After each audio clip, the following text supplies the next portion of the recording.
My name is Clara Jennings, and I am 28 years old. I live in a small, quiet town called Ravenwood, a place where everyone knows everyone and news travels faster than a speeding bullet. I used to love this about my town, the familiarity, the comfort of knowing your neighbors and sharing smiles at the local cafe. But after what happened, I found myself feeling like a stranger in my own life. My days began blending into a gray haze, weighed down by the shadows of betrayal. You see, I was in a happy relationship, or at least I thought I was. My boyfriend Tom seemed like the perfect partner, warm with a charming smile and a welcoming demeanor. Cue the dramatic music right. Things turned dark when I stumbled upon a message on Tom's phone, a message that would shake my world to its core. I was busy setting up for his surprise birthday party, planning everything down to the icing on the cake. But while I was sorting through decorations, I accidentally glanced at his phone on the couch. There it was, a text message from another woman. My heart raced, and not in the good way. The contents sent jolts of anger and heartbreak through me. As it turned out, Tom had been having an affair, stringing me along as he enjoyed the thrill of a second life. I confronted him, and instead of remorse or regret, I was met with defensive retorts and gaslighting. "It is not what it looks like, Clara. You are overreacting," he insisted, his expression twisting the knife even deeper into my heart. I decided I could not let this slide. I was tired of being the nice girl, the understanding girlfriend. It was time for me to take things into my own hands. My first thought was to confront the other woman, to bring her into the light of my anger and show her the mess she contributed to. But that impulse quickly faded as I began to think of something more cunning, a plan that would turn the tables entirely. So I began plotting. I knew where the other woman worked, a trendy little boutique in town. I devised a plan to get revenge in a way that felt poetic yet satisfying. I decided to pay the store a visit, armed with chocolates and bright smiles, but my goal laid far beneath that facade. I befriended the shop staff, getting them to like me so that I could gain their trust.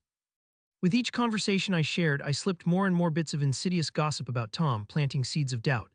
The more they learned about him, the more they viewed him as the scoundrel I knew he was. However, things did not go as smoothly as I had envisioned. I became so consumed by my plan that I started losing sight of who I was. One afternoon, after yet another long day of scheming, I accidentally ran into Tom at a coffee shop. He looked surprised to see me, but more than that, there was a flicker of worry in his eyes when he spotted the telltale glint of revenge in mine.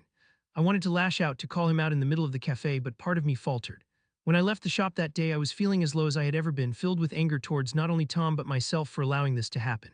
If my plan was failing, should I throw everything away? Was this truly the person I wanted to become?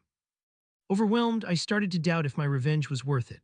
As the days dragged on, I discovered that the situation was only spiraling further out of my control. The more I tried to sabotage Tom's life, the more my own happiness dwindled. I felt like I was stuck in a cycle of negativity, a puppet in my own tragic play. But just as I began to lose all hope, a glorious opportunity fell into my lap. An old friend from high school, a tech-savvy genius named Mia, reached out to me on social media. As we caught up, I shared my story, my pain, and my desires for revenge. Mia was enthralled and mischievous by nature.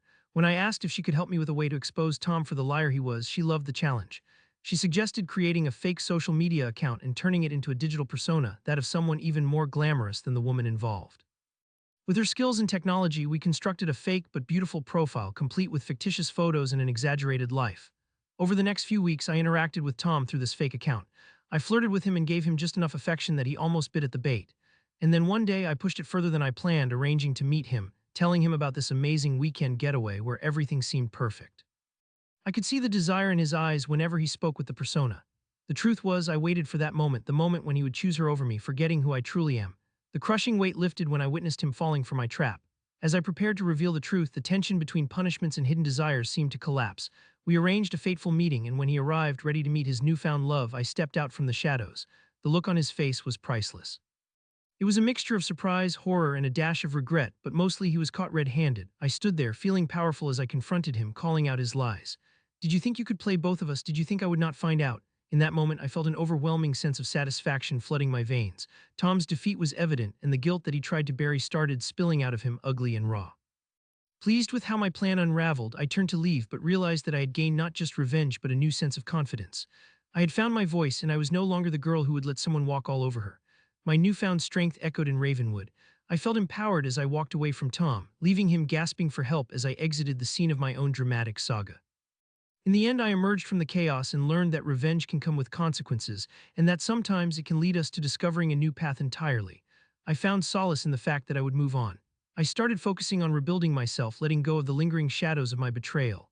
Ravenwood may have looked the same, but I had changed, and from that day forward, every smile I shared was genuine. The unexpected twist came later when Mia approached me out of the blue with an offer I'd never imagined. "How about we open a social media agency together?" she suggested, inspired by how expertly we had duped Tom. Who would have thought that revenge could create new beginnings? I smiled, knowing that my life would never be the same, but finally I was ready to embrace what lay ahead with open arms.